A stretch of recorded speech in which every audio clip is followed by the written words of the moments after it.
Yo, what's good? We back with another plugin, a new one from UA, a chamber reverb from Hitsville, USA. So yeah, Hitsville, USA, legendary studio. They dropped 3 plugins and then some minor tweaks with their latest update. This is the one that I'm most interested in. I was looking around for some chamber reverbs, like where they're modeling like the actual space. I know they already have the they have the Capitol Records one, and I guess technically the Ocean Way. I feel like maybe that's more of a space thing though than it is like a reverb. But they have those two, and I've been looking at picking something up like that. It's available for UA Spark 2, but I'm using the DSP version. They're just standard UAD 2.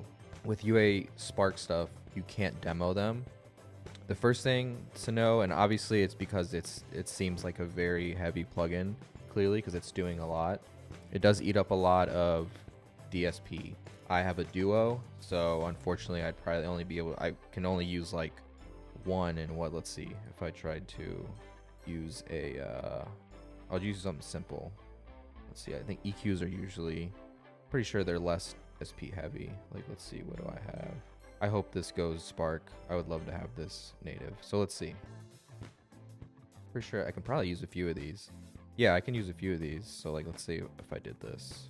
Yeah, I mean, so this is such like a light plugin. So if you have a Duo and you plan on using this, don't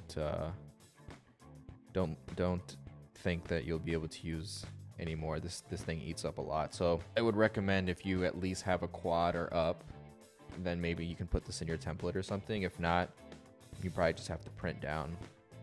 We have 2 different chambers. Chamber 1, 2648, and 2644. I'm assuming that is because they were right next to each other. I don't know. I'm sure somebody will school me on this, but I'll read about it. I should probably read about it. Let's see. Okay, so yeah, both these houses were next to each other and they were joined together into like one unit, basically. I got to read a little bit more about it. I know I should know about this stuff. But anyway, so yeah, 2 different chambers. Then you have your different speaker types, because you know every speaker sounds different. And right now we're on a 2648, so this is what it looks like. You have different speakers. You have different microphones. And then the cool part is being able to change the distance, because that really changes how the reverb will sound. Chamber 2, 2644, same thing. 2 different speakers. Can change the distance as well. You can see that the environment has changed. It's a lot different. Same microphone setup, I believe. Yeah, so same microphone setup. I think they're also placed differently too. Like, let's see, let's do the 545s and 5. Yeah, see this. So they're like definitely separately, but obviously it's probably definitely because of the dimensions of the place, and that's what they thought sounded cool, which is cool. Seems like that's like the same. That's roughly the same. And yeah, almost the same. These are a little bit higher pointed out. But, you know, 2 different rooms, so of course they would have to adjust for that. The animations and stuff is pretty cool. So when you move them, the door kind of opens. I guess like to kind of assume that somebody has to walk in and actually move the doors. Pretty cool. Power turns off the lights, which is pretty cool. Then you have a width button, pre-delay, can put the reverb in mono or stereo. You have a high and low EQ shelf. You have a decay button, which is cool. You got a mix knob, so you can use this on a bus or directly on instruments. But like I said, this eats up a lot of DSP, so I don't know if you have the luxury of having maybe like an X16 or a few X16s or something, or even some satellites. You could probably get away with a lot of these. But I have some live drums that are recorded. May have used these in another video. I can't remember. But yeah, let's see what it sounds like on a whole drum kit. I'm going to bypass it first so you can get a sense of. I had a room mic. I'm going to try to. I got to get better about stopping the video when I talk. But I had a room mic set up when I recorded this. I can't remember if it was actually in the room or the hallway. Let me see.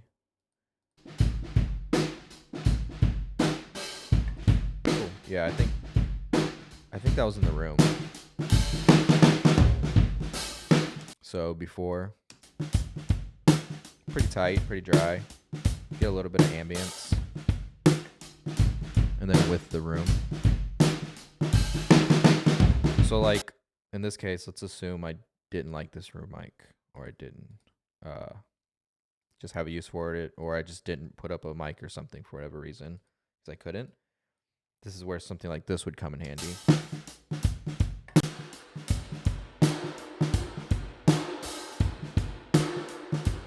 And this is at 50%. I have solos. So obviously having that on, this is when you would require to be put on a bus. But I'm going to take that out because I want to use the mix control for how much I'm sending to this plugin.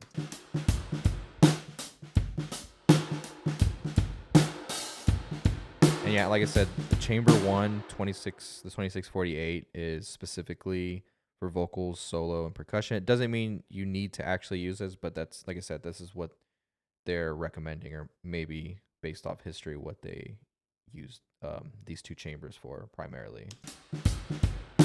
You can make it mono. It's cool.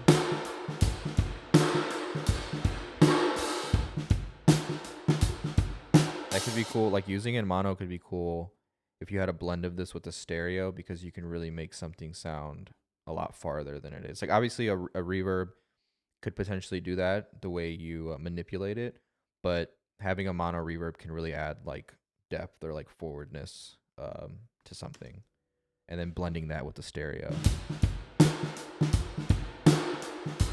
Because obviously it's a mono, so it's like coming from the middle, you know, literally straight up and down.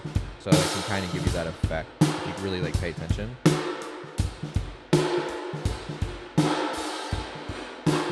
You know, just about like mind games pretty much when it comes to this stuff, when it comes to mixing. Another thing to note too is that, like, because I had opened this earlier, see how it's like blinking? It takes a second to really process what you're doing with the controls down here. I'll show you.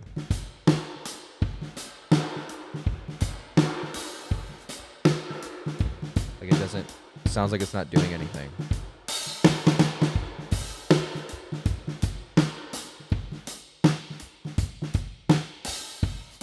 And then now it's kicked in. So something to note that it kind of takes a while to process everything. So you just got to be patient with it. It can sound a little weird because before I had recorded this video, and it was like swooshing back and forth in my headphones, and it just sounded really crazy and like made me kind of like dizzy in a way. I don't know what it's doing behind the scenes, but like can't remember what I was specifically doing, but I was like cutting out the low end, I think, and like all of a sudden all the sound shifted to the left and then back to the right, and then it adjusted. So it was really weird.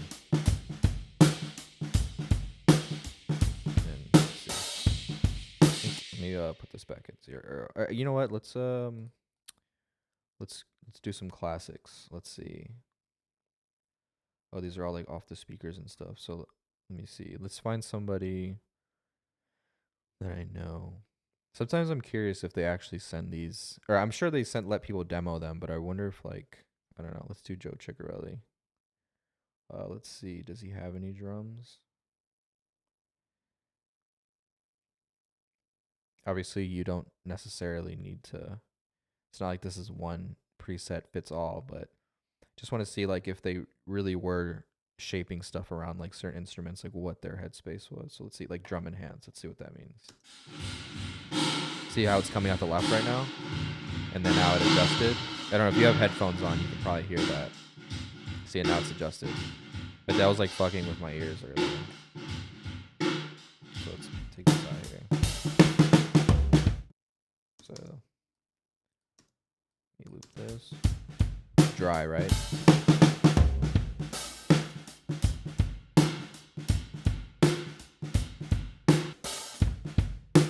I guess I should use the power button, right?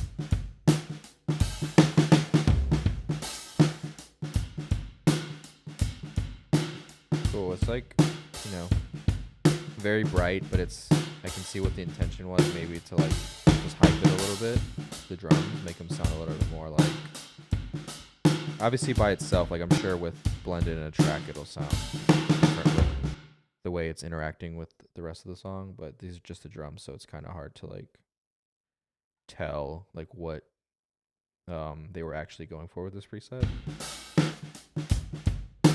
But it's good to know because now we're on chamber 2 with this preset, which specifically it says that it's for drums. So let me just default it. Let's try this.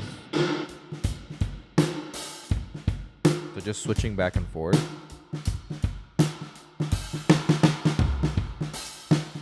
And it's cool because it locks the controls, which is nice.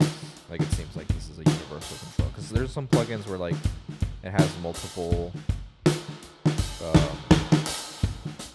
types of something, whether that's like one plugin that has a bunch of compressors in there or whatever, like gives you a variety of stuff. Usually it like resets the controls, which is kind of annoying.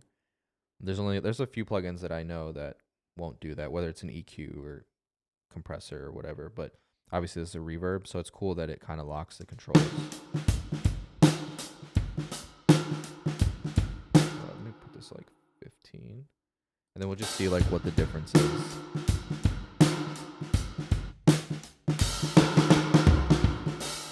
So this one's like, this reverb's definitely a lot thinner and tinnier naturally. I mean, there's no EQ. We'll wait for it to load.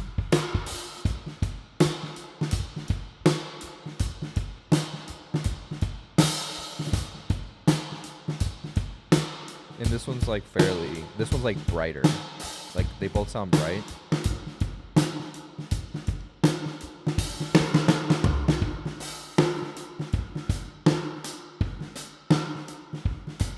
They both sound like bright, but not bright in the sense of like crispy or whatever. Like this sounds bright, this sounds tinny. You know what I mean? But I can see where chamber 2 is more desirable for like instruments, especially these drums, because it sounds like a lot farther, in my opinion, versus chamber 1. There's a lot more space, and it sounds bigger. Sounds like deeper, you know. So that's where I can see like specific instruments like vocals, solos, and percussion, because you can really add like dimension to these kind of things, which is usually what most of the time it seems like that's what a lot of people try to do. That's what I try to do when it comes to like especially vocals and percussion. I try to like change their environment. So it's definitely doing that. I can see that if you tweak it. Do that. Let's try like moving these mics. So you can obviously see that the mics are angled away from the speaker, which makes sense. But they're just trying to catch the reflections of the room. Let me loop this.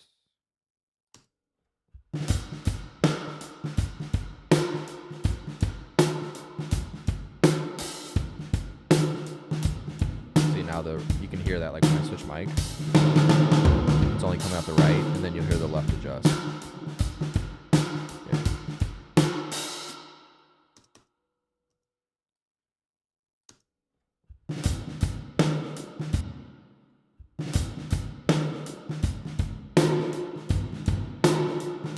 Yeah, these sound like a little bit more focused in my way. In my opinion. When I was demoing this earlier, the KM86s were my favorite in both rooms.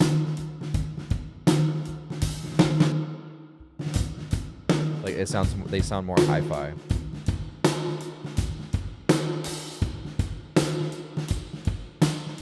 Especially here, like they sound really bright.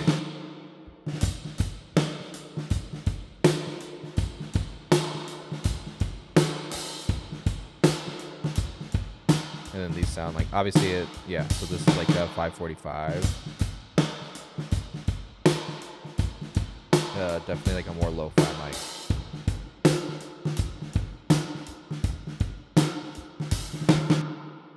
You got your ribbons.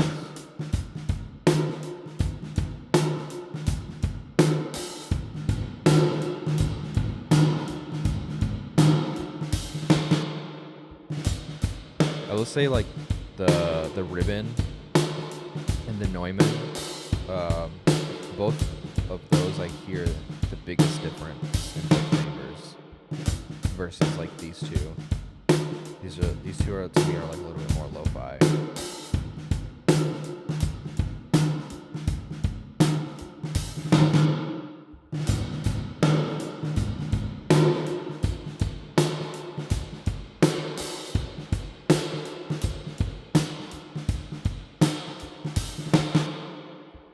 I guess I gotta give it. I keep forgetting. I gotta give it time to process. Okay.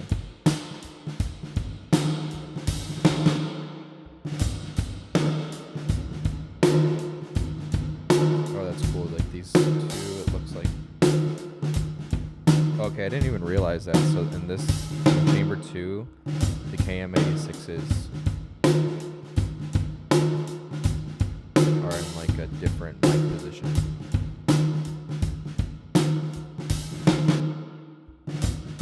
Like a mid-side kind of thing, it looks like. Versus these are like pretty spread, more like stereo. That's interesting.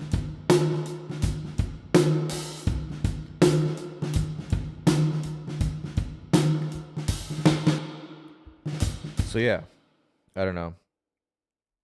The EQ on them.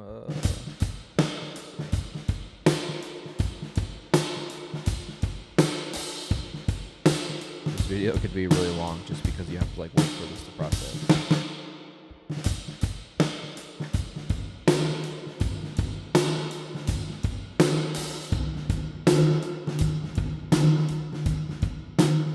I think what would be really cool is when like plugins have like a general like EQ on them. I would assume that most of the time they just try to make like clean EQs. It would be cool if they had like for instance like UA, like if instead of they'll give you this default option, but you could switch it out for like a Pultec or whatever. I guess I mean obviously it'd probably have to match the time frame, but if they just let you do whatever, it would be cool to like switch this out with like an SSL or like a Pultec to get like an even more unique sound. So maybe that's could be a future update if UA sees this. I think that would be sick. I can see like Plugin Alliance doing that. But yeah, this is pretty interesting plugin. I think out of this or it would definitely be out of this or the Capital if I were to. I try to like not invest in a lot of reverbs. There's just so many of them, and they generally can do the same thing. You might have to work a little bit harder than others in some cases, but I definitely think I'm going to get this. If it goes on sale eventually, probably not till next year, I'm going to pick this up because like I said, I need something like this where I can put something in a different space or make it sound like it was recorded somewhere else. So I definitely think I'm going to get this. I'm going to check out the Capital. I've never demoed it, but I've heard plenty of videos of people using it and seen it a lot to know that it's actually really good. But I think something like this is probably like a must-have. I think having spatial reverbs or like something where like they're, for instance, like the Ocean Way, I definitely feel like having one of those kind of plugins and one of these kind of like reverbs is a must-have. Like everybody should have one. So that's why I'm thinking about picking one up. But yeah, that's the Hitsville USA reverb chambers.